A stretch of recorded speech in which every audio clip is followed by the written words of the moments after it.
नमस्कार, मी मनश्री पाठक. बातमीपत्रात आपलं स्वागत. सुरुवातीला बघतोय टॉप 9 राजकीय बातम्या.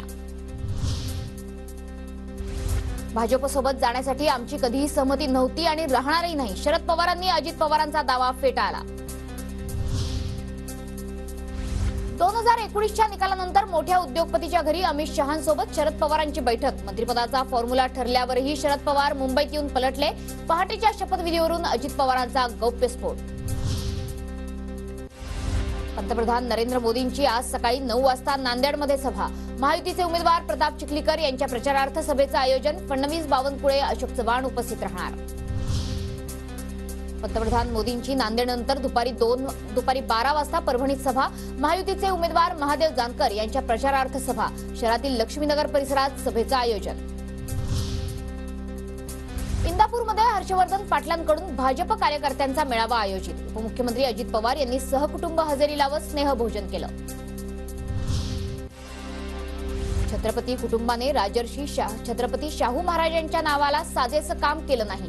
संजय मंडलिकांचा मुलगा वीरेंद्र मंडलिक यांचं वक्तव्य. कागलमधील भाजप पदाधिकारी मेळाव्यात वीरेंद्र मंडलिकांचं वक्तव्य.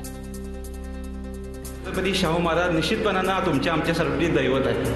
त्यांचं जनक घराणं म्हणून राजेसाहेब समजदादा आम्ही तुमच्याकडे पाहतो. पण त्या कुटुंबाने, त्या घराण्याने छत्रपती शाहू महाराज, राजर्षी छत्रपती शाहू महाराज यांच्या नावाला साजेसं असं काम केलं नाही. ते राजेसाहेब तुम्ही केला.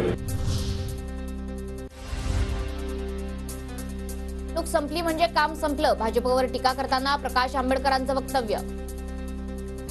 मतदारसंघामध्ये मोदीचा पार्टनर कोण? शिंदेगड. 2 महिन्यामध्ये तुम्हाला शिंदे दिसणार नाही.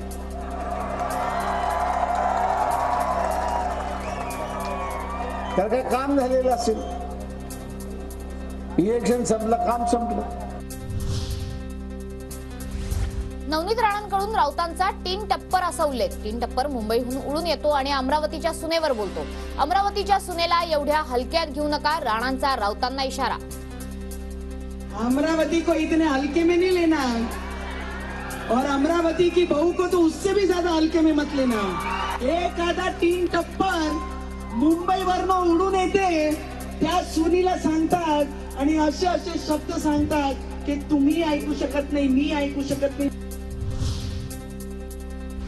सुनेत्रा पवारांच्या प्रचाराला आजपासून सुरुवात. सकाळी 10 वाजता कन्हेर येथील मारुती मंदिरात नारळ फोडून प्रचार सुरू होणार. उपमुख्यमंत्री अजित पवारही उपस्थित राहणार.